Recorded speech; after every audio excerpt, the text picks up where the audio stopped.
அத்தியாயம் 1. மார்ஷியல் உலகம் கடினமானது, நீண்ட பயணமாகும். உச்சத்தை அடைய விரும்பும் ஒருவருக்கு முடிவற்ற துன்பங்கள் மற்றும் பலவகையான சோதனைகளை எதிர்கொள்ள வேண்டியிருக்கும்.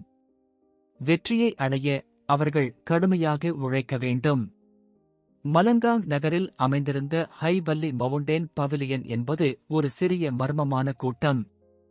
இது மிகப்பெரிய சக்தி கொண்டதாக இல்லை, ஆனால் அவர்கள் பல வருடங்களாக வழக்கமான மாணவர்களை உருவாக்கி அனுப்பிய ஒரு மரபு கொண்ட பள்ளியாக இருந்தது.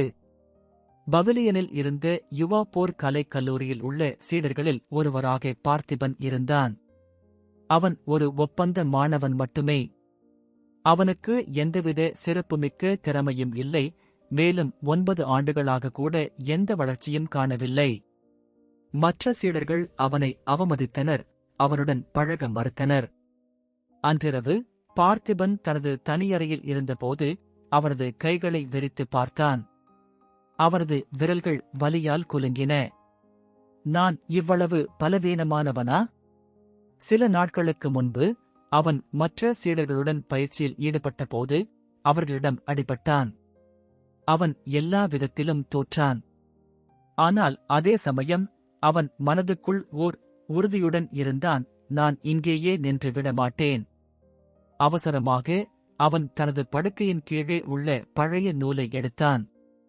அது அவனுக்கு முன்னாள் யுத்தக்கலை மாஸ்டர் கொடுத்த ஒரு பழமை வாய்ந்த நூலாக இருந்தது.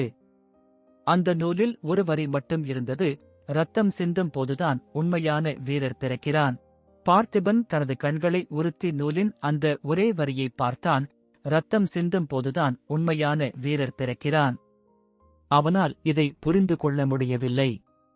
நூலின் பக்கங்களை வேகமாக புரட்டினான். ஆனால் அது வெறும் காலி பக்கங்களாகவே இருந்தன. இது என்ன விதமான கதை? அவன் முணுமுணுத்தான்.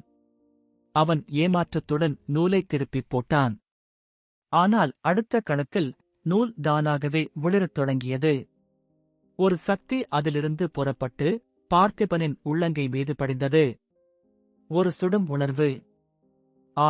அவன் கைகளை பின் சென்று பார்த்தான். அவன் உள்ளங்கை கிழிந்து சில சொற்கள் தோன்றின, மர்மமயமான புத்தகத்தின் சொந்தக்காரர் பார்த்திபன்.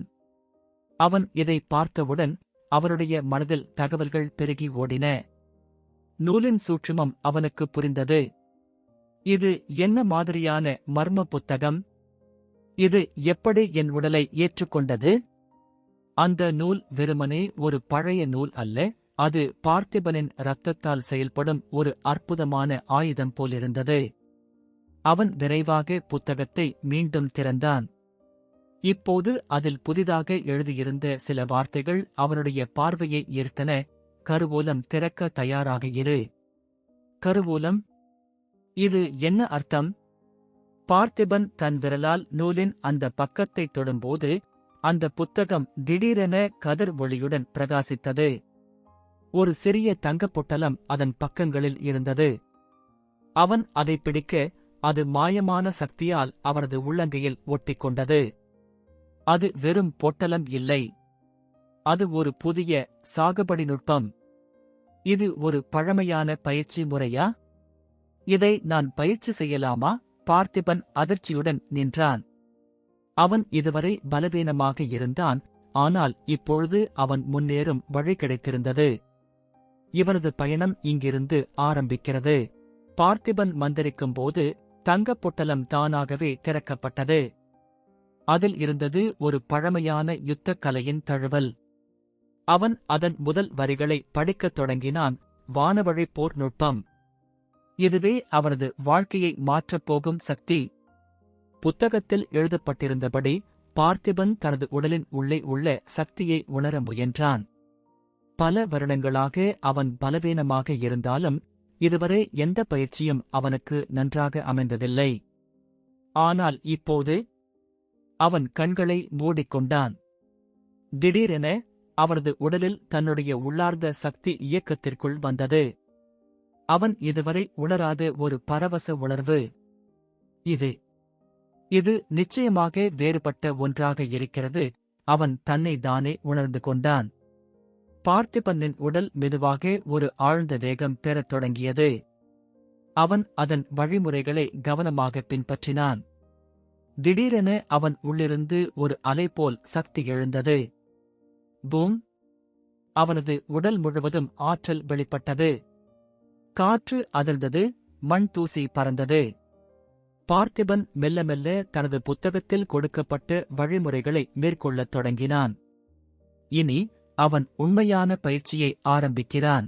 பயிற்சி முடிந்ததும் பார்த்திபன் முழுவதுமாக வியர்வையில் மூழ்கியிருந்தான். அவன் இதுவரை கண்டிராத ஒரு வலிமையைக் கொண்டிருந்தான். இது உண்மையா? எனக்கு இந்தளவிற்கு வலிமை வந்துவிட்டதா? அவன் தன் கைகளை பரிசோதித்தான். திடீரென அவன் அருகிலிருந்த மரங்களிலிருந்து ஒலிகள் கேட்டன. அவன் விழித்துப் பார்த்தான்.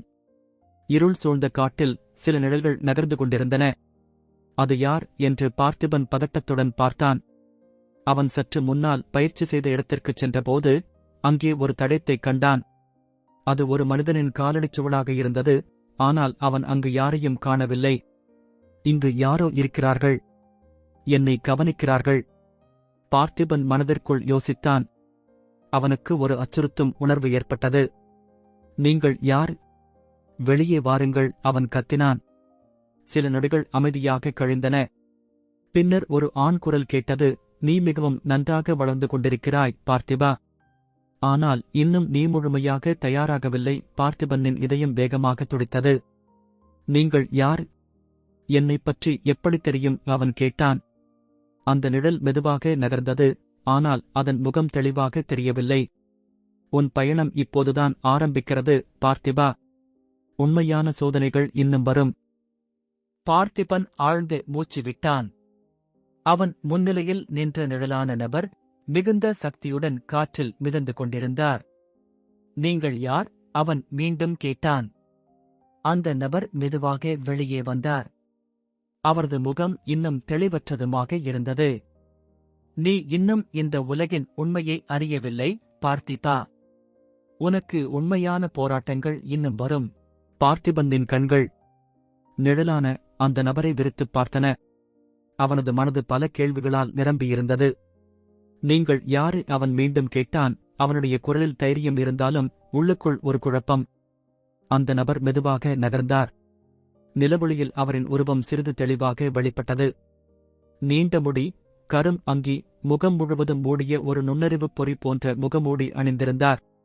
பார்த்திபன் சற்றே பின்னோக்கி சென்றான். அந்த நபர் சிரித்தார். நீ இன்னும் பலவீனமானவன், ஆனால் உனக்கு ஒரு மிகப்பெரிய அசுர சக்தி இருக்கிறது. பார்த்திபனின் இதயம் வேகமாக துடித்தது. என்ன சொல்கிறீர்கள்? நீ சாகுபடி பயிற்சியை சரியாக தொடர்ந்தால் இந்த உலகில் உன்னால் பல விஷயங்களை மாற்ற முடியும். ஆனால் அந்த நபர் ஒரு நிமிடம் நிறுத்திக் கொண்டு பின்பு தொடர்ந்தார். நீ சரியான வழியில் இருக்கிறாயா என்பதை உறுதிப்படுத்திக்கொள். பார்த்திபன் அவரை தொடர்ந்து பார்த்தான். அவனுடைய உள்ளம் பல்வேறு கேள்விகளால் மோதியது. நீ யாரும் இல்லை என்ற நிலைமையில் இருந்தவன், ஆனால் இப்போது வலிமை பெற்று வருகிறாய். அது எதற்காக? நீ யாராக வேண்டும்? பார்த்திபன் சொல்ல வார்த்தைகள் இல்லாமல் அவரை பார்த்தான். அந்த மர்ம நபர் மெதுவாக திரும்பினார். நீ தயாராக இருக்கும்போது நாம் மீண்டும் சந்திப்போம். அவன் விடை கொடுக்கும் முன்னரே அந்த நபர் ஒரு மாய சக்தியால் அங்கிருந்து மறைந்து விட்டார். பார்த்திபன் உறைந்து நின்று விட்டான். அவனுடைய மனதில் ஏகப்பட்ட கேள்விகள் வந்தன. நான் யாராக இருக்க வேண்டுமோ? நான் யார்? என்னைப் பற்றி ஏன் இவர் இப்படி சொல்கிறார்? அவன் தனது கையை முறுக்கிக் கொண்டான். அவனுடைய உள்ளங்கை மேலும் பிரகாசித்தது. அந்த மர்ம புத்தகத்தின் சக்தி இன்னும் அவனிடம் இருந்தது. நான் இதை விடாது பயிற்சி செய்ய வேண்டும். பார்த்திபனின் மனதில் இன்னும் அந்த மர்ம நபரின் வார்த்தைகள் ஒலித்துக் கொண்டே இருந்தன. நீ யாராக வேண்டுமோ அது உன்னுடைய முடிவே. அவன் மூச்சை ஆழமாக இழுத்துக் கொண்டான். இது நேரம் கழிக்க வேண்டிய தருணம் அல்ல. அவன் தனது பயிற்சியை தொடர்ந்தாக வேண்டும். வானவழிப்போர் நுட்பம் புத்தகத்தை மீண்டும் திறந்து அதில் உள்ள வழிமுறைகளை கவனமாக கவனித்தான். முதலாவது நிலை உடல் பலப்படுத்துதல். இந்த நிலையை அடைவதற்கு அவனுடைய உடல் ஒரு புதிய சக்தியை எதிர்கொள்ள தயாராக இருக்க வேண்டும். இதற்காக அவனுக்கு 3 முக்கியமான செயல்பாடுகள் வேண்டும். 1. சீரான மூச்சு கட்டுப்பாடு. 2. உடல் சக்தியை சமநிலைப்படுத்தல். 3. உள் ஆற்றலை வெளியேற்றுதல். பார்த்திபன் முதல் முறையாக கண்களை மூடிக்கொண்டு தன்னுடைய உடலின் உள்ளே இருக்கும் சக்தியை உணர முயன்றான். அவன் இதுவரை அறிந்திராத ஒரு உணர்வு அவனது உடலின் உள்ளே ஊடுருவியது. சக்தி, இது எனக்குள் சுழலுகிறது. அவன் மெதுவாக மூச்சை விட்டுக்கொண்டே தன்னுடைய உடலின் சக்தியை சீராக ஓட்டினான். அவன் அவ்வாறு செய்தபோது ஒரு வெப்ப உணர்வு அவன் உடலின் வழியே பரவியது. நிச்சயமாக இது வேறுபட்ட ஒன்று. நொடிக்குள் அவன் உள்ளிருந்து ஒரு சக்தி எழுந்தது. பூம்! திடீரென பார்த்திபனின் உடல் முழுவதும் சக்தி வெடித்தது. அவன் அதிர்ச்சியுடன் பின் சென்று நிலை நிறுத்தினான். அவனது உடல் முழுவதும் ஒளிரும் கதிர்கள் சிதறியது. நான் முதல் நிலையை அடைந்துவிட்டேன். அவன் கையை உரசி பார்த்தான். அவனுடைய உடல் இப்போது ஒரு புதிய வலிமையை அடைந்திருந்தது. இது என்னை உண்மையான பயிற்சிக்கு தயாராக மாற்றும். பார்த்திபனின் முகத்தில் ஒரு உறுதி வெளிப்பட்டது. பார்த்திபன் தனது முதல் நிலையை அடைந்துவிட்டான். ஆனால் பயிற்சி மட்டுமல்ல, உண்மையான சோதனைகள் இன்னும் வரும். அவன் திடீரென்று அருகிலிருந்து சில குரல்கள் கேட்டான். நீ அந்த பார்த்திபன் தானே? அவன் திரும்பி பார்த்தான். 3 பேர்கள் அவனை நோக்கி வந்து கொண்டிருந்தனர். அவர்கள் அணிந்திருந்த உடைகள் பள்ளியின் சீடர்கள் என்பதை தெளிவாகக் காட்டின. அவர்கள் மத்தியில் இருந்தவர் ஷெண்டு என்ற சீடர். அவன் சண்டையில் சிறந்தவன் என்பதற்காக பள்ளியில் புகழ் பெற்றவன். என்ன வேண்டும்? பார்த்திபன் அமைதியாகக் கேட்டான். ஷெண்டு ஒரு கபட சிரிப்புடன் கூறினான். நீ அடிக்கடி பள்ளியின் கடைசி இடத்தில் இருப்பதை நாங்கள் பார்த்திருக்கிறோம். ஆனால் தற்போது உன் உடலில் சக்தி வெளிப்படுகிறது. எப்படியோ அதை பெற்றிருக்கிறாய். அவனின் பக்கத்து சீடர் சிரித்தான். என்னைப் போலவே இது ஏதோ தற்காலிக அசைவாகத்தான் இருக்கும். பார்த்திபன் ஒரு புன்னகை சிந்தினான். நீங்கள் முயற்சி செய்து பார்க்கலாமே. ஷெண்டுவின் கண்கள் சற்றே கிண்டலாக மாறின. சரி, நீ எவ்வளவு வலிமையானவன் என்பதை இன்று தெரிந்து கொள்வோம். அவன் காலில் ஒரு விரைவு நுட்பத்தை பயன்படுத்தி பார்த்திபனின் மீது பாய்ந்தான். பார்த்திபனின் மனம் அமைதியாக இருந்தது. இப்போது என் வலிமை என்னவென்று அவர்களுக்கு காண்பிக்க வேண்டிய நேரம். ஷெண்டு விரைவாக பாய்ந்தான். அவன் முட்டியுடன் நேரடியாக பார்த்திபனின் மார்பில் அடிக்க முயன்றான். பார்த்திபன் சற்றும் அசையாமல் அவனை கவனித்துக் கொண்டு இருந்தான். ஷெண்டுவின் வேகம் அதிகமாக இருந்தாலும் அது பார்த்திபனின் வேகத்திற்கு இணையாக இல்லை. பார்த்திபன் உடனே தனது கால்களை தரையில் பதித்து ஷெண்டுவின் முட்டியை தடுக்க முயன்றான். ஷெண்டுவின் தாக்குதல் வேகமாக இருந்தாலும் பார்த்திபன் தனது புதிய யுக்தி மூலம் உடலை வலிமையாக்கியதால் அவன் பின் செல்லவில்லை. அவனை சமன் செய்ய இப்போது ஒரு நேர்மையான எதிர்ப்பு சக்தி தேவை. பார்த்திபன் விரைவாக தனது உள்ளார்ந்த ஆற்றலை பயன்படுத்தி ஷெண்டுவின் கையை பிடித்தான். பின்னர் அவனை தள்ளி ஒரு அடி கொடுத்தான். ஷெண்டு நிலைதவறி கீழே விழுந்தான். அவனுடைய முகத்தில் ஆச்சரியமும் கோபமும் கலந்து வந்தது. இது எப்படி சாத்தியமாகிறது? நீ இத்தனை சக்தி வாய்ந்தவனா? அவர்களைப் பார்த்திருந்த மற்ற சீடர்கள் திரும்பிப் பார்த்துக் கொண்டனர். ஷெண்டு பள்ளியின் பலமான சீடர்களில் ஒருவன். ஆனால் இப்போது பார்த்திபன் அவனை எளிதாக வீழ்த்தியிருந்தான். ஷெண்டு கோபத்தில் எழுந்தான். இது முடியாது. நீ ஏதோ சூழ்ச்சி செய்திருக்கிறாய். பார்த்திபன் அமைதியாக அவனை பார்த்தான். இது சூழ்ச்சி இல்லை. நீ எப்போதும் என்னை பலவீனமானவன் என்று கருதினாய். ஆனால் நான் பலவீனன் இல்லை. நான் என்னை மாற்றிக்கொண்டேன். ஷெண்டு உடலின் உள்ளே உள்ள சக்தியை கூட்டி இன்னுமொரு முறை பாய முயன்றான். ஆனால் பார்த்திபன் இதை எதிர்பார்த்திருந்தான். இந்த தடவை நான் இரகசியமாக பயிற்சி செய்த நுட்பத்தை பயன்படுத்தலாம். பார்த்திபன் தனது கைகளை ஒருங்கிணைத்து வானவழிப் போர் நுட்பம். முதலாவது அசைவு. அவனுடைய உடல் மெதுவாக ஒளிரத் தொடங்கியது. ஷெண்டு பாய்ந்து வரும்போது பார்த்திபனின் உடல் திடீரென மறைந்தது. எங்கே போனான்? ஷெண்டு அதிர்ச்சியடைந்தான். பார்த்திபன் ஷெண்டுவின் பின்னால் வெளியே வந்தான். ஷெண்டு திரும்புவதற்குள் அவனை ஒரு வேகமான முழு புயலின் அசைவுடன் பறக்கவிட்டான். ஷெண்டு தரையில் வீழ்ந்து கிடந்தான். அவனைப் பார்த்த மற்ற சீடர்கள் நடுக்கம் அடைந்தனர். பார்த்திபன் இவ்வளவு வலிமையானவனா? இது எப்படி சாத்தியமாகிறது? பார்த்திபன் ஷெண்டுவின் அருகே சென்று மெதுவாக கூறினான். நீ என்னை கீழ்த்தரமாக பார்த்தாய். ஆனால் இப்போ நீயே தரையில் விழுந்திருக்கிறாய். ஷெண்டு எதுவும் சொல்ல முடியாமல் கீழே கிடந்தான். மற்ற சீடர்கள் இவன் யார்? அவன் எப்படி இவ்வளவு விரைவாக வலிமை பெற்றான் என்று குழப்பத்துடன் பேசிக் கொண்டனர். பார்த்திபன் அவர்கள் நோக்கி பார்த்து, நீங்கள் எல்லாரும் நினைப்பதை விட இந்த உலகில் பல விஷயங்கள் சாத்தியமாகின்றன. ஷெண்டுவின் தோல்வியால் பள்ளியில் புதிய பேச்சுக்கள் தொடங்கின. பார்த்திபன் உண்மையில் வலிமை பெற்றுவிட்டானா? ஆனால் உண்மையில் இது இன்னும் ஆரம்பம் மட்டுமே. அத்தியாயம் 2. ஷெண்டுவின் தோல்வியால் பள்ளியின் சீடர்கள் பார்த்திபனை புதிய கண்களில் பார்க்கத் தொடங்கினர். ஒரே ஒரு போரில் பள்ளியின் ஒரு முக்கியமான சீடரை வீழ்த்தியிருந்தான். அவனது புதிய வலிமை பற்றிய பேச்சுக்கள் விரைவாக பரவின. பார்த்திபனின் நுட்பம் எப்படி இத்தனை வேகமாக வளர்ந்தது? அவன் ஏதோ புதிய முறையை ரகசியமாக பயிற்சி செய்து இருக்கிறான். மற்ற சீடர்கள் அவனை ஒதுக்கி வைத்திருந்தாலும் இப்போது அனைவரும் அவனை கவனிக்கத் தொடங்கினர். அதே சமயம் ஷெண்டு அவனது தோல்வியால் வெறுத்துவிட்டான். அவன் தனது நண்பர்களுடன் சேர்ந்து ஒருவகையான பழிவாங்கும் திட்டத்தை தீட்டினான்.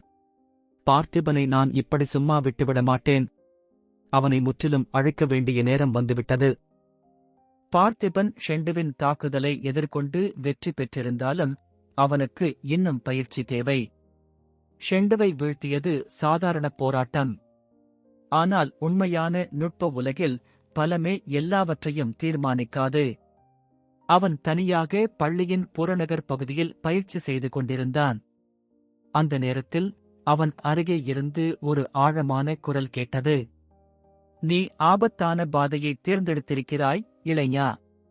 பார்த்திபன் உடனே திரும்பினான். அவனுக்கு அருகில் ஒரு முதியவர் நின்றிருந்தார். அவருடைய உடை பழையதாக இருந்தது, ஆனால் கண்களில் பெரிய ஞானம் காணப்பட்டது. நீங்கள் யார்? பார்த்திபன் கேட்டான். முதியவர் மெதுவாக ஒரு புன்னகை சிந்தினார். நீ பயிற்சி செய்யும் நுட்பம் அரிதானது. ஆனால் அதை முழுமையாக புரிந்து கொள்வதற்கு நீ இன்னும் கடுமையாக பயிற்சி செய்ய வேண்டியிருக்கிறது. பார்த்திபன் உள்ளம் சிலிர்த்தது. அதற்காக நீங்கள் என்ன செய்யப் போகிறீர்கள்? முதியவர் மெதுவாக ஒரு கையில் ஒரு பழைய கையொப்பமிட்ட சுருளை எடுத்துக் காட்டினார். இது வானவழி போர்நுட்ப முறையின் 2ஆம் நிலை. இதை முழுமையாக பயிற்சி செய்தால் உன் யுக்தி புதிய நிலையை அடையும். பார்த்திபன் அதை பார்த்து ஆச்சரியமடைந்தான். நீங்கள் எனக்கு இதை தருகிறீர்களா எனக் கேட்டான். முதியவர் சிறிது சிரித்தார். நீ அதற்கு தயாராக இருக்க வேண்டும். இதை புரிந்து கொள்ள உன் மனம் உறுதியுடன் இருக்க வேண்டும். பார்த்திபன் அவரது உள்ளத்திற்குள் ஒரு தீவிர உறுதியை உணர்ந்தான். அவரது பயணம் இன்னும் முடிக்கப்படாதது. இப்போது அவன் ஒரு புதிய அறிவைப் பெறவிருக்கிறான். பார்த்திபன் மூத்த ஆசானின் கையில் இருந்த அந்த பழைய சுருளை கவனமாக பெற்றுக்கொண்டான். இது வானவழி போர்நுட்ப முறையின் 2ஆம் நிலை. அவன் ஆச்சரியமடைந்தான். முதியவர் மெதுவாக கூறினார், ஆமாம். ஆனால் இதை பயிற்சி செய்வது சாதாரண விஷயம் அல்ல. நீ உன்னுடைய உடலையும் மனதையும் முழுமையாக கட்டுப்படுத்த தெரிந்திருக்க வேண்டும். இல்லையென்றால் இது உன்னை அழித்துவிடும். பார்த்திபன் மனம் அதிர்ந்தது. அழித்துவிடுமா? ஆமாம், மூத்த ஆசான் தொடர்ந்து சொன்னார். இந்த நுட்பம் மிகவும் சக்தி வாய்ந்தது. ஆனால் அதை ஒழுங்காக புரிந்து பயிற்சி செய்யாவிட்டால் உன் உடலால் அதை பொறுத்துக் கொள்ள முடியாது. பார்த்திபன் உள்ளுக்குள் தீவிரமாக சிந்தித்தான். நான் எந்த பிரச்சனையும் சந்திக்கலாம், ஆனால் என் சக்தியை வளர்க்கும் இந்த வாய்ப்பை விடக்கூடாது என நினைத்து மூத்த ஆசானை பார்த்து கூறினான், நான் இதை பயிற்சி செய்ய தயாராக இருக்கிறேன். முதியவர் சிரித்தார். நீ உண்மையாகவே நுட்ப உலகில் உயர விரும்புகிறாய். சரி, முதலில் உன் உடலின் சக்தியை பரிசோதிக்க வேண்டும். எப்படி? பார்த்திபன் கேட்டான். என்னை தாக்கி பாரு, மூத்த ஆசான் வெறுமனே சொன்னார். பார்த்திபன் தயங்கவில்லை. அவன் உடனே தனது முதல் அசைவை மேற்கொண்டான். வானவழி போர்நுட்ப முதலாவது அசைவு. அவனது உடல் உள்ளார்ந்த ஆற்றலை பயன்படுத்தி ஒளிவிட்டது. அவனது வேகம் புயலாக மாறி அவன் ஒரு நொடியில் மூத்த ஆசானை அடைய முயன்றான். ஆனால் பார்த்திபன் ஒரு அபார சக்தியால் எதிர்த்துத் தள்ளப்பட்டான். அவன் தரையில் உருண்டு விழுந்தான். என்ன என்ன நடந்தது? முதியவர் அமைதியாக உட்கார்ந்திருந்தார். 2ஆம் நிலையை புரிந்து கொள்ள முதலில் உன் உடலை கட்டுப்படுத்த வேண்டும். வேகமும் சக்தியும் மட்டுமே போதாது. சிந்தனை முக்கியம். பார்த்திபன் மெதுவாக எழுந்தான். நான் மீண்டும் முயற்சிக்கிறேன். அவன் மீண்டும் தாக்க முயன்றான். பார்த்திபன் மீண்டும் ஒருமுறை தாக்க முயன்றான். அவனது உடல் வேகமாக நகர்ந்தது. ஆனால் மூத்த ஆசான் அவனது அசைவுகளை மிகவும் எளிதாக எதிர்த்தார். நீ வெறும் வலிமையைக் கொண்டிருக்கிறாய், ஆனால் சாமர்த்தியமில்லை எனக் கூறி மூத்த ஆசான் சிரித்தார். பார்த்திபன் உள் மனதில் வெட்கத்துடன் நான் என்ன தவறு செய்கிறேன் என சிந்தித்தான். நீ உன் உள்ளார்ந்த சக்தியை முறையாக பயன்படுத்தவில்லை என்றால் இந்த இரண்டாம் நிலையை அடைய முடியாது. நீ மூச்சைக் கட்டுப்படுத்துவது முக்கியம் என மூத்த ஆசான் கூறினார். பார்த்திபன் ஆழமாக மூச்சை இழுத்துக் கொண்டான். அவன் உடலை ஆராய்ந்து பார்த்தான். நான் வேகமாக இருக்கலாம், ஆனால் என் மிகுந்த சக்தியை விரயமாக்குகிறேன் என அவனுக்கு மெல்ல புரிந்தது. அவன் ஒரு புதிய முறையை சோதிக்கத் தொடங்கினான். இதற்கு நேரம் தேவைப்படும். ஆனால் அவன் உறுதி செய்து கொண்டான். நான் இந்த இரண்டாம் நிலையை முற்றிலும் புரிந்து கொள்ளப் போகிறேன் என. பார்த்திபன் தனது பயிற்சியில் முழுமையாக மூழ்கிக் கொண்டான். மூத்த ஆசான் கூறியது போல அவன் வேகத்திலும் ஆற்றலிலும் முன்னேறியிருந்தாலும் உடலில் உள்ள சக்தியை முறையாக பயன்படுத்தாமல் இருப்பது அவரது பெரிய தவறாக இருந்தது. சக்தி எவ்வளவு இருந்தாலும் அதை விரயமாக்கினால் பயன் இல்லை. மூத்த ஆசான் சொல்லியது அவனுக்கு நன்றாகவே புரிந்தது. அவன் தனது மூச்சை கட்டுப்படுத்தியபடி அமைதியாக இரண்டாம் நிலையின் வழிமுறைகளை தொடர்ந்து பயிற்சி செய்தான். அவனது உடல் மெதுவாக புதிய கட்டத்திற்கு சென்றது. ஒவ்வொரு முறையும் தவறினாலும் அவன் மீண்டும் முயன்றான். ஒரு நாள் அவன் தனது மூச்சை முழுமையாக ஒன்றாக்கிய போது அவன் உடலின் சக்தியை ஓர் ஒழுங்கான வழியில் இயக்க முடிந்தது.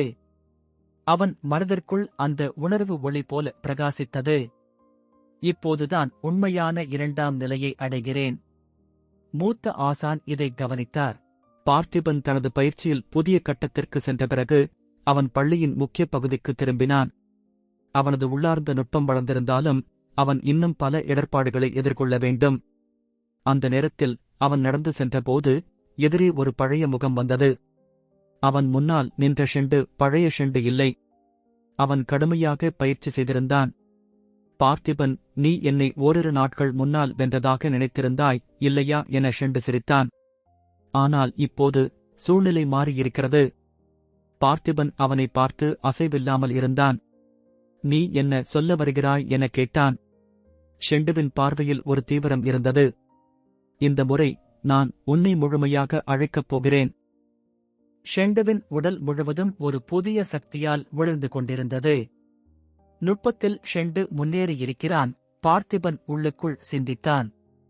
ஷெண்டு சிரித்தபடி கூறினான், நான் பழைய ஷெண்டு இல்லை. இந்த நாட்களில் ஒரு புதுமையான நுட்ப முறையை கற்றுக்கொண்டேன். இப்போது நீ என்னிடம் ஒரு வாய்ப்பும் பெற முடியாது. ஷெண்டு தனது கைகளை உயர்த்தினான். ஒரு சுழல் காற்று போல சக்தி உருவானது. பார்த்திபன் எச்சரிக்கையாக இருந்தான். நான் எதற்கும் தயாராக இருக்க வேண்டும். இந்த மோதல் அவரது முந்தைய போர்களுக்கு மாறான ஒன்று. அத்தியாயம் 3. ஷெண்டுவின் உடல் முழுவதும் சக்தியால் பசுமையாக ஒளிர்ந்தது. அவன் தனது கைகளை உயர்த்தும்போது அந்த சக்தி காற்றில் அலைபாய்ந்தது. அவன் மிதமாக முன்னேறினான். காற்று அதிர்ந்து கொண்டிருந்தது. ஷெண்டுவின் உடல் முழுவதும் ஒரு புதிய சக்தி பரவியது. இதை நீ எதிர்கொள்ள முடியுமா பார்த்திபா என ஷெண்டு கேட்டான். பார்த்திபன் கவனமாக அவனை பார்த்தான். அவன் ஷெண்டுவின் மாற்றத்தை உணர முடிந்தது. இவன் இப்பொழுது முற்றிலும் வேறு தன்மையில் இருக்கிறான். இவன் முன்னேறியிருக்கிறான். ஷெண்டு தன் கைகளை வலுவாக அடிக்க நிலம் அதிர்ந்தது. சக்தியின் அலைகள் அனைத்து திசைகளிலும் பரவின. ஷெண்டு மெல்ல நகர்ந்து பார்த்திபனை நோக்கி தாக்குதலுக்குத் தொடர்ந்தான். பார்த்திபன் அவனது நிலைப்பாட்டை உறுதியாக வைத்துக் கொண்டான். நான் சரியான நேரத்தில் எதிர்கொள்வேன். ஷெண்டு வேகமாக தாண்டி வந்து நேரடியாக பார்த்திபனை நோக்கி தாக்கினான். பார்த்திபன் நேரடியாக ஷெண்டுவின் தாக்குதலை எதிர்கொள்ள முடியாது என்பதைக் கண்டான். அவன் உடனடியாக வானவழிப் போர் நுட்ப முறையின் காற்று அசைவு எனும் நுட்பத்தை பயன்படுத்தினான். அவன் ஒளி போல நகர்ந்து ஷெண்டுவின் தாக்குதலை தவிர்த்தான். என்ன? ஷெண்டு அதிர்ச்சியடைந்தான். நீ எப்படி இதை புரிந்து கொண்டாய்? நீ என்னை தோற்கடிக்கப் போவதில்லை ஷெண்டு என பார்த்திபன் உறுதியுடன் கூறினான். ஷெண்டு தன் தலையை ஒருபுறமாக வைத்துக் கொண்டான். இது இன்னும் முடிந்துவிடவில்லை. ஷெண்டுவின் கண்கள் எரியும் நெருப்பைப் போல மாறின. நீ என்னை இவ்வளவு எளிதாக தோற்கடிக்க முடியாது, பார்த்திபா. அவன் 2ஆம் முறையாக தாக்கினான். இந்த முறை ஷெண்டு தனது கருப்பு சுழற்சி நுட்பம் என்ற புதிய முறையை செயல்படுத்தினான். பார்த்திபன் ஷெண்டுவின் வேகத்தை கவனித்தான். ஷெண்டுவின் சக்தி நிச்சயமாக அதிகரித்திருந்தது. ஷெண்டு ஒரு நொடியில் அருகே வந்து பெரிய உந்துதலுடன் பார்த்திபனை தாக்கினான். மணல் பறந்தது. காற்று அதிர்ந்தது. பார்க்கும் அனைவரும் சற்று அதிர்ந்தனர். ஷெண்டுவின் திறமை வளர்ந்திருந்தது என்பதில் யாருக்கும் சந்தேகம் இல்லை. நீ என்னை சாதாரணமாக எடுத்துக் கொள்ளாதே, ஷெண்டு என பார்த்திபன் கூறினான். நான் இன்னும் முழுமையாக போராடவில்லை. ஷெண்டு சிரித்தான். நீ என்னை மிரட்டுகிறாயா? பார்த்திபன் கண்களை மூடிக்கொண்டான். இப்போது நான் உண்மையான பயிற்சியை காட்டப் போகிறேன். அவன் வானவழி போர் நுட்ப முறையின் 2ஆம் நிலை எனும் நுட்பத்தை செயல்படுத்தினான். ஷெண்டு அதிர்ச்சி அடைந்தான். இது என்ன? பார்த்திபன் ஒரு நொடியில் வெளிச்சமாக மாறி ஷெண்டுவின் பக்கம் வந்தான். ஷெண்டு தடுமாறினான். நுட்பத்தில் நான் முன்னேறியதை இப்போது பார்க்கப் போகிறாய் என பார்த்திபன் கூறினான். ஷெண்டு கவனமாக பார்த்திபனை நோக்கி பார்த்தான். இவன் என்ன விதமான நுட்பம் பயிற்சி செய்திருக்கிறான்? இது முந்தைய மோதல்களை விட முற்றிலும் மாறுபட்டது. அவன் ஏதோ சொல்லி முடிக்கும் முன் பார்த்திபன் முன்னேறினான். வானவழி போர் நுட்ப முறையின் 2ஆம் நிலை காற்றின் கோணச் சுழற்சி. அவன் தன் கைகளை முன்னே நீட்டியவுடன் ஒரு சக்தி அலையாய் ஷெண்டுவின் மீது பாய்ந்தது. ஷெண்டு அதை புரிந்து கொள்ளும் முன்பே அவன் பின்னால் தூக்கி வீசப்பட்டான். சாத்தியமற்றது என ஷெண்டு கூறினான். இவன் இதை எப்போது பயிற்சி செய்தான்? அவனது உடல் நிலைசறுக்கி ஓங்கியது. ஷெண்டு தன் மூச்சைக் கட்டுக்குள் கொண்டு வந்தான். நீ எப்படி இவ்வளவு வேகமாக முன்னேறிவிட்டாய், பார்த்திபா? பார்த்திபன் அமைதியாக நின்று கொண்டிருந்தான். நீ மட்டும் முன்னேறுவாய் என்று நினைத்தாயா? ஷெண்டு தன் பற்களை கடித்தான். இது இன்னும் முடியவில்லை. அவன் தன் கைகளை ஒன்றாக கூப்பியபடி கருப்பு சுழற்சி நுட்பம் இறுதி அலகு என்று முழங்கினான். அவனது உடலில் இருண்ட ஒளி பரவியது. ஒரு கடுமையான சக்தி வெளிப்பட்டது. ஷெண்டு உண்மையான சக்தியை பயன்படுத்தத் தொடங்கினான். இப்போது பார்க்கலாம், பார்த்திபா. இந்த தாக்குதலை நீ எதிர்கொள்கிறாயா என. ஷெண்டுவின் சக்தி கருமையாக விழுந்தது. காற்று அதிர்ந்தது. தரையில் பாறைகள் சிதறின. ஷெண்டு தன் முழு சக்தியையும் ஒருமுகப்படுத்தினான். இந்த முறை, பார்த்திபா, நீ எதுவும் செய்ய முடியாது என ஷெண்டு முழங்கினான். ஷெண்டுவின் கருப்பு சுழற்சி நுட்பத்தின் இறுதி முத்திரை செயல்பட்டது. அவனது உடலிலிருந்து கரும்புகை வெளியேறியது. அது சுற்றியுள்ள இடத்தை உண்மையான குழப்பத்தில் ஆழ்த்தியது. பார்த்திபன் நிலைத்திருந்தான். ஷெண்டு, நீ இன்னும் முழுமையான கட்டத்திற்கு செல்லவில்லை. உன்னுடைய ஆற்றல் இன்னும் கட்டுப்படுத்தப்படாதது. ஷெண்டு சிரித்தான். என் சக்தியை நான் கட்டுப்படுத்தும் வரை நீ உயிருடன் இருக்க மாட்டாய். அவன் முழுமையாக முன்பாக வந்தான். பார்ப்பதற்கு ஷெண்டுவின் சக்தி அனல் பறக்கும் நிலையை எட்டியது. ஷெண்டு நேரடியாக தாக்குவதை பார்த்திபன் புரிந்து கொண்டான். நான் இதை ஒரு வாய்ப்பாக பயன்படுத்த வேண்டும், பார்த்திபன் சிந்தித்தான். அவன் தனது வானவழி போர் நுட்ப முறையின் காற்றின் பாதுகாப்பு நுட்பம் என்பதை செயல்படுத்தினான். ஷெண்டுவின் தாக்குதல் வந்ததும் பார்த்திபன் சற்றும் அசையாமல் இருந்தான். ஆனால் ஷெண்டுவின் கருப்பு சக்தி நேரடியாக பார்த்திபனை மோதியது. இது முடிந்துவிட்டது என ஷெண்டு முழங்கினான். ஆனால் அந்த புகை மறைந்ததும் பார்த்திபன் அங்கேயே நின்றிருந்தான். ஷெண்டு அதிர்ச்சி அடைந்தான். எப்படி? பார்த்திபன் மெதுவாக தன் கண்களை திறந்து, நீ முழுமையான ஆற்றலை அடையவில்லையே என்று கேட்டான். ஷெண்டுவின் முகம் ஒருவித அதிர்ச்சியை காட்டியது. நீ எப்படி இந்த தாக்குதலில் இருந்து தப்பித்தாய்? நான் தப்பிக்கவில்லை என பார்த்திபன் சிரித்தான். நான் அதை எதிர்கொண்டேன். ஷெண்டு அதிர்ச்சியடைந்தான். எதற்கு? பார்த்திபன் தனது கைவிரல்களைச் சுழற்றினான். ஏனென்றால் நான் இன்னும் ஒரு புதிய நிலையை அடைய வேண்டியது இருந்தது. அவன் தன் உடலில் உள்ள சக்தியை ஒரு இடத்தில் ஒன்றாக்கினான். ஷெண்டுவின் கண்கள் பெரிதாக விரிந்தன. ஷெண்டு ஒரு புறம் பின்னே சென்றான். பார்த்திபன் கைகளை உயர்த்தினான். வானவழி போர் நுட்ப முறையின் 3ஆம் நிலை. ஷெண்டு முழுமையாக பயந்துவிட்டான். ஷெண்டு விட்டு சென்ற தாக்குதலை பார்த்திபன் உடனே எதிர்த்துவிட்டு ஷெண்டுவை திரும்ப எதிர்த்தான். ஷெண்டு நிலத்தில் வீழ்ந்தான். அவன் முழுமையாக சோர்ந்து போயிருந்தான். நீ முற்றிலும் வேறுபட்ட பயிற்சி நுட்பத்தில் உள்ளாய் பார்த்திபா. ஷெண்டு மிகவும் பலவீனமாக கூறினான். பார்த்திபன் ஷெண்டுவின் பக்கத்தில் வந்தான். நீ தொடர்ந்து பயிற்சி செய்ய வேண்டும் ஷெண்டு. இது நம் இறுதி மோதல் அல்ல. ஷெண்டுவை பார்க்க பார்த்திபன் நகர்ந்து சென்றான். ஷெண்டு பார்வையை மேலே உயர்த்தினான். நான் இன்னும் முன்னேறுவேன் பார்த்திபா. ஷெண்டு தோற்றதை ஒப்புக்கொண்டான். ஆனால் ஷெண்டுவின் கண்களில் புதுமையான தீவிரம் இருந்தது. நான் தோற்றுவிட்டேன். ஆனால் இது முடிவல்ல. பார்த்திபன் அவனை பார்த்து, ஷெண்டு, நாம் இன்னும் பல மோதல்களை சந்திக்க வேண்டும். இது முதன்மையான போர்வழி மட்டுமே.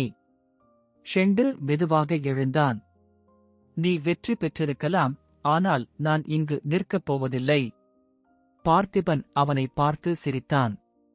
நீ உன்னுடைய எல்லையை தாண்டி முன்னேறினால் மட்டுமே உண்மையான சக்தியை அடைய முடியும்.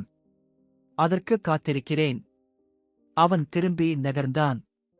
புதிய பயணத்திற்கான வழி இன்னும் பெரியதாக இருந்தது. பார்த்திபன் ஒரு புதிய இடத்திற்குச் சென்றிருந்தான். அவன் வானவழி போர்நுட்பத்தில் மேலும் ஆழமாக பயிற்சி செய்ய ஆரம்பித்தான். அங்கு மர்மமான மனிதர்கள் அவனை நோக்கி வந்தார்கள். அவர்கள் உடலமைப்பில் மர்ம சக்தி இருந்தது. நீ பார்த்திபனா? பார்த்திபன் அவர்களை பார்த்தான். ஆமாம், நீங்கள் யார்? அந்த நபர் சிரித்தான். நாங்கள் கரும் வானத்தின் பாதுகாப்பாளர்கள். பார்த்திபன் ஒருவித உணர்வோடு அவர்களை நோக்கினான். நீங்கள் என்னை ஏன் தேடுகிறீர்கள்? அவர்களில் ஒருவன் விரைவாக முன்னேறி வந்தான். நீ எங்கள் வீரர்களுடன் மோத வேண்டியுள்ளது. பார்த்திபன் சிரித்தான். அப்படியா? அப்படியென்றால் வாருங்கள். பார்த்திபன் தனது முன்னேற்றத்தில் ஒரு புதிய கட்டத்திற்கு வந்திருந்தான். வானவழி போர்நுட்பம் தொடர்ந்து அவனுக்குள் வலுவாக கட்டியெழுப்பப்பட்டுக் கொண்டிருந்தது. அந்த வீரர்கள் 3 பேர். ஒவ்வொருவரும் பார்ப்பதற்கு வெவ்வேறு பாணியில் இருந்தார்கள். ஆனால் அவர்கள் அனைவரும் பார்ப்பதற்கு பயங்கரமான சக்திகளை தங்களுடன் வைத்திருந்தார்கள். முதலாவதாக ஒருவன் வந்தான். அவன் கையில் ஒரு கூர்மையான கருநிறக் கத்தி இருந்தது. பார்த்திபா, உன்னை ஒரே அடியில் வீழ்த்துவேன். அவன் தன் கரும் சக்தியை வெளிப்படுத்திக் கொண்டான். பார்த்திபன் ஒரு கணத்தில் அவனை கண்காணித்தான். நீ மிகவும் பெருமை கொண்டவன் போல இருக்கிறாய். அதற்கு என்ன மானியம் கொடுக்கலாம்? அவன் கையை உயர்த்த வானவழி போர்நுட்பத்தின் முதல் அடி வெளிப்பட்டது. வான நெருப்பு அலை. அவன் ஒரு காற்று சக்தியை முன் செலுத்தினான். அது நேராக எதிரியை தாக்கியது. அந்த எதிரி வீரன் பின்னோக்கி தள்ளப்பட்டான். இதனால் அதிர்ச்சி அடைந்த அவன், இது எப்படி சாத்தியமாகும்? நம்மை எவரும் இவ்வளவு எளிதில் வெல்ல முடியாது என நினைத்தான். பார்த்திபன் சிரித்துக்கொண்டு, இது வெறும் ஆரம்பம் என கூற மற்ற இருவரும் உடனே களமிறங்கினர். பார்த்திபனை மூவரும் ஒன்றாக சூழ்ந்தனர். அவர்களில் ஒருவன் தன்னுடைய கரும் வானத் தொழில்நுட்பத்தை பயன்படுத்தி ஒரு நிழல் போன்ற கவசத்தை உருவாக்கி, நீ என்னை காண முடியாது என்றான். பார்த்திபன் சிரித்தபடி, நிழலில் மறைந்தாலும் உன் உள்ளத்தின் அலைகளை உணர முடியாதா என கூறி விரைவாக நின்று வானவழி போர்நுட்பத்தின் 2ஆம் அடியை செயல்படுத்தினான். அது நிலவின் ஒளிக்கதிர் வெளிச்ச வெடிப்பு. அந்த இடம் முழுவதும் ஒரு பெரிய ஒளிப்பொழிவு நிகழ்ந்தது. அந்த நிழல் முற்றிலும் நீங்கி மறைந்திருந்த வீரன் வெளியில் வந்தான். சாத்தியமில்லா காட்சியாக அது இருந்தது. எதிரி வீரன் திரும்புவதற்குள் பார்த்திபன் முன்வந்து ஒரே அடியில் அவனை வென்றுவிட்டான். இப்போது ஒரே ஒரு வீரர் மட்டுமே மீதமிருந்தான். நீ எப்படி வந்தாலும் நான் முன்னேறுவேன் முழங்கினான் 3ஆம் வீரன். பார்த்திபன் இன்னும் தீவிரமாக தயாராகி நின்றான். பார்த்திபன் எதிரே நின்ற ஒரே வீரனை கவனித்தான். அவனது உடலிலிருந்து ஒரு விசித்திரமான கரும் வானத்தொகுதி வெளிப்பட்டது. நீ பூரண சக்தியுடன் இருக்கிறாய், ஆனால் இந்த போராட்டத்தில் யார் வெல்லப் போகிறார்கள் என்று பார்ப்போம். அந்த வீரர் தன்னுடைய சக்தியை மிகுந்த வேகத்தில் எழுப்பினான். அவனது கைகளை ஒன்றாக இணைத்து கரும் வானக்கதிர் என கத்தினான். பார்த்திபன் அமைதியாக இருந்தான். அவன் கண்களை மூடினான்.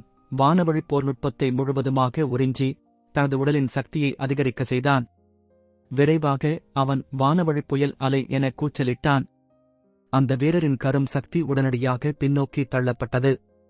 அந்த அலை அவனைத் தாக்கி அவன் முழுவதுமாக கீழே விழுந்துவிட்டான். அவன் தரையில் விழுந்தபோது பார்த்திபன் அருகில் சென்றான்.